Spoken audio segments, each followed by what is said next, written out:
Welcome, Age of Vintage Society. Patty Duke survived and thrived despite mental illness and a troubled childhood. She will be remembered for her many Hollywood achievements, from her Oscar-winning turn at age 16 in The Miracle Worker to The Patty Duke Show on ABC. But Duke also carries another badge, the original dysfunctional child star survivor, as she overcame a truly horrific childhood and became one of the first public figures to speak out about her mental illness. How Patty Duke's undiagnosed mental illness made her life terrible. Make sure to watch the video until the end and leave your thoughts in the comments. If you are new here, join our wonderful community by subscribing to the Age of Vintage channel. A brilliant madness. Patty Duke. Life with bipolar disorder. Patty Duke, a mental health pioneer.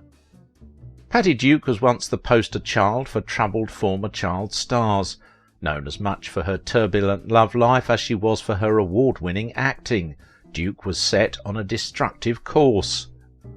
The late actress had a celebrated career filled with awards and accomplishments, but behind the scenes she struggled with mood swings, drug and alcohol abuse, and impulsive behaviour before being diagnosed with bipolar disorder in the early 1980s.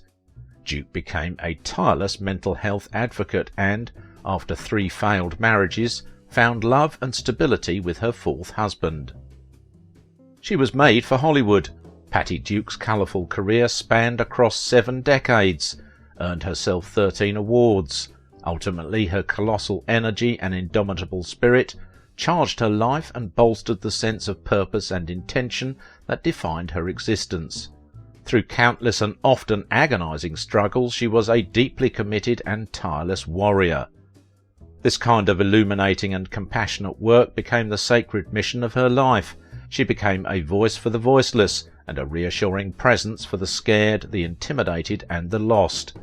She was a healer of many souls and a champion for so many in need. Her life touched tens of millions of people. Her groundbreaking portrayal of iconic American legend Helen Keller launched a career that would span 6 decades. Duke showcased an impressive range of talent, yet her personal life was fraught with difficulty, pain, and frustration. Many celebrities with health issues in their personal lives raise public awareness of and research money to combat diseases from cancer to diabetes and beyond, but that pattern of openness and altruism wasn't so common when Patty Duke executed it.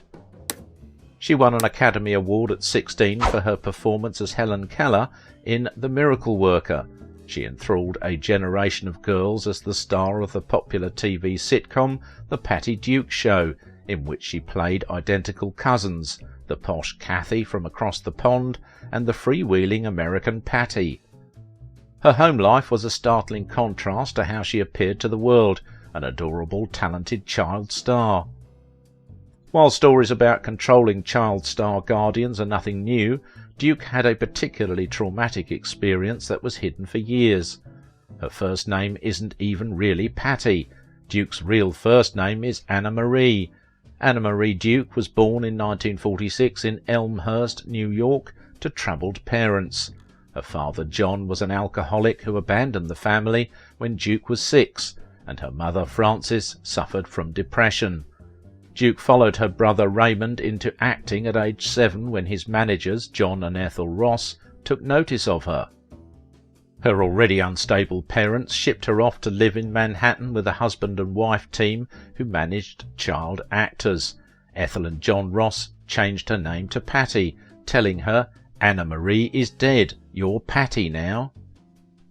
Duke's managers supervised her every movement. The Rosses immediately set to work neutralizing Anna's prominent Queen's accent. They told her what to wear, what to do, and what to eat. They introduced her to alcohol and plied her with uppers and downers. They restricted and monitored her mother's access to her. They erased her New York accent, dressed her like a miniature Grace Kelly, taught her to lie about her height, weight, age, and experience. Her audition interviews were programmed and rehearsed. They fed her booze and prescription drugs. At least once they made drunken sexual overtures to her, and they ripped off the bulk of her earnings. Her life revolved around auditions, rehearsals, performances, and the hypercritical, browbeating Rosses, who dissected, analysed, and disparaged everything about her. Later, Duke discovered the Rosses had embezzled $1 million of her earnings. Duke won bit roles in soap operas and commercials, and when she was 12 landed the role of Helen Keller in the Broadway play The Miracle Worker, starring opposite Anne Bancroft as teacher-nurse Annie Sullivan. The play was so successful that it was adapted into the movie of the same name in 1962 and won Duke an Academy Award for Best Supporting Actress. Duke's award made her, at the time, the youngest Academy Award winner in history. The New York Times commended the absolutely tremendous and unforgettable display of physically powerful acting between Duke and Bancroft. In 1963, the 16-year-old Duke starred in the Patty Duke Show on television and became the youngest performer to have a show bearing her full name. The top-rated programme about implausibly identical cousins Patty and Kathy Lane ran from 1963 to 1966. Notably, writer and television producer Sidney Sheldon said he created the dual role for Duke after spending time with her and noticing she had two very distinct sides to her personality. Unfortunately, it would be years before Duke was diagnosed with bipolar disorder. In 1967, she made headlines by taking a more adult turn in Valley of the Dolls, a movie that immediately became a cult classic. At the same time, she lived with her abusive guardians. I knew at a very young age that something was not right, or even more intensely, there was something wrong with me. Again, I thought it was just that I was not a good person, that I didn't try hard enough, Duke said. It didn't become apparent, again, as with many people, the illness itself doesn't. The symptoms, the very overt symptoms, didn't start until my late teens. When she was finally freed of the husband and wife managers, she tried to move on. In 1965, Duke married her first husband, Harold Falk, an assistant director on The Patty Duke Show, but they were divorced a few years later. Marriage may have been an escape, but it wasn't a cure-all. When her series ended in 1966, she sank into a depression so acute that she couldn't go to the supermarket without suffering an anxiety attack. Her marriage to Falk failed as Duke's uncontrollable mental state manifested in mood swings, heavy alcohol and drug use, and several suicide attempts. Duke started starving herself and tried to commit suicide twice. She disrupted a film set, drank and ate to excess, danced till dawn, and chartered planes at a whim. Duke ramped up her personal and professional life with the kind of drama that tabloid writers dream about. Her spiral continued.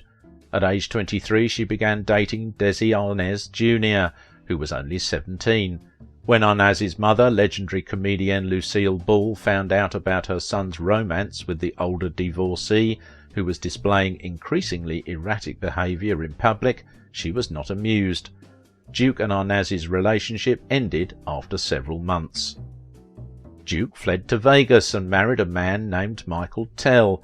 The marriage lasted 13 days. A year later, Duke gave birth to her son, Sean Astin, and said his father was her partner John Astin, best known today as Gomez from the Addams Family TV show, who was married at the time, whom she married in 1972. Duke maintained that Astin was Sean's father, but gossip persisted that Arnaz had fathered Sean. When Sean was 14, Duke confessed that Astin was not the boy's father. Instead, she explained that Arnaz was, in fact, his biological father. After his mother told him about Arnaz, Sean and Arnaz developed a relationship, but when Sean was in his 20s, he met a relative of Tell's who suggested they were related. In order to get the final truthful answer, Sean underwent a DNA paternal test involving all three men. The outcome? Michael Tell was Sean's father. Sean has stated that he considers Astin to be his father, but has developed close relationships with Arnaz and Tell as well. She continued to act in various TV movies, but her undiagnosed disorder made it clear something was wrong. Duke's odd behaviour included giving an acceptance speech after she won her first Emmy Award for her starring role in the made-for-TV movie My Sweet Charlie, in which she rambled incoherently. Duke was diagnosed in 1982 with bipolar affective disorder, then commonly called manic depressive disorder, a mental illness characterized by severe mood shifts. Patients suffer periods of severe depression, alternating with episodes of intense overexcitement and hyperactivity.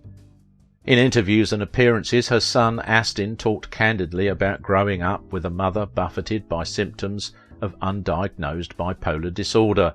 When Duke was diagnosed in 1982 and began working towards stability, Astin was 11. Like many with bipolar, Duke spent more time in depression than mania, Astin said. Incapacitating sadness could be triggered by the rhythms of life, such as travel or changes in the weather. With the help of lithium and psychotherapy treatments, Duke stopped her downward fall and stayed on a healthy path. Some patients may deny the illness because of the stigma associated with bipolar disorder and other mental illnesses. That stigma is a serious public health problem that is as persistent as it is destructive. With medication and therapy, Duke managed to return to a relatively normal life. She courageously revealed her diagnosis publicly. It's hard to overstate the groundbreaking impact when Duke revealed her bipolar diagnosis in 1987. It was shocking at a time when mental illness had such a stigma. She also revealed her mother was diagnosed with clinical depression. Duke's diagnosis gave her a reputational get-out-of-jail-free card, because she could finally connect her erratic behaviour with a medical condition. In later years, Duke returned to TV, acting in episodes of Glee and Disney Channel's Liv and Maddie, where she returned to her roots playing twins. Through it all, she frequently spoke about the importance of stripping the stigma from mental health. She wanted to help others do the same. Duke's son, Sean Astin, described his mother as indefatigable in the fight to lift the stigma of bipolar disorder and other mental illnesses. Wherever I go on this planet for my whole life, people would come up to me and they'd say to me, "How's your mum?" he told Entertainment Tonight. Sean recalled how his luminescent and fearless parent battled mental illness throughout a distinguished career. Astin says he lived through hell while her mother was undiagnosed. "We didn't have a vocabulary for what we were experiencing at home. It was way before she was diagnosed," he said. Sean Astin is also following in his mother's footsteps as a mental health advocate. "I'm here because of my mother. My mother suffered for half of her life with bipolar disorder, and she dedicated a huge portion of her life to travelling around the country speaking and being a mental health advocate on a national platform." For the rest of Duke's life, she worked tirelessly to boost awareness of the condition. She lobbied Congress and helped the National Institute of Mental Health push for increased mental illness funding and research. Bipolar disorder is a lifelong illness that can be treated but not cured.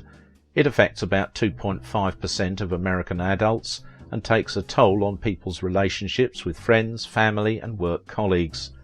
It also carries an increased risk of premature death, especially by suicide if untreated. As is true for scientists seeking to understand other mental illnesses, researchers still have much to learn about bipolar disorder. For instance, researchers still don't fully understand the role of genetics in the disease. Doctors also struggle to determine the appropriate medication and therapy for patients, depending on what phase of the disease the patient is in. After surviving the harrowing side of child stardom and a career in the Hollywood spotlight, Duke's life took a welcome, if unexpected, turn. In 1986, Duke married her fourth husband, Sergeant Michael Pierce, who served as a technical advisor on a TV movie she starred in, A Time to Triumph. The couple lived in Idaho with his two daughters and their adopted son Kevin. They were married for 30 years until Duke's death. At the time of her passing, Patty Duke was in a tremendous amount of pain. She had been suffering terribly, Astin said. speaking of the painful battle that Duke had waged against sepsis following a ruptured intestine. Starting her acting career at age 8, Duke became a household name, although she endured personal struggles during her rise to fame. She had a wonderful career, entertaining millions in movies and on television. Patty Duke, the mental health advocate, had an equally stellar career enlightening people about mental health issues that too often remain in the shadows.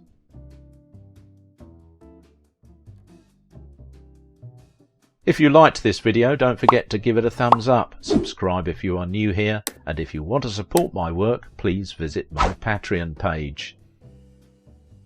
Now it is your turn. What do you think about the secret of Patty Duke? She was a foot soldier in the struggle to raise awareness and reduce stigma.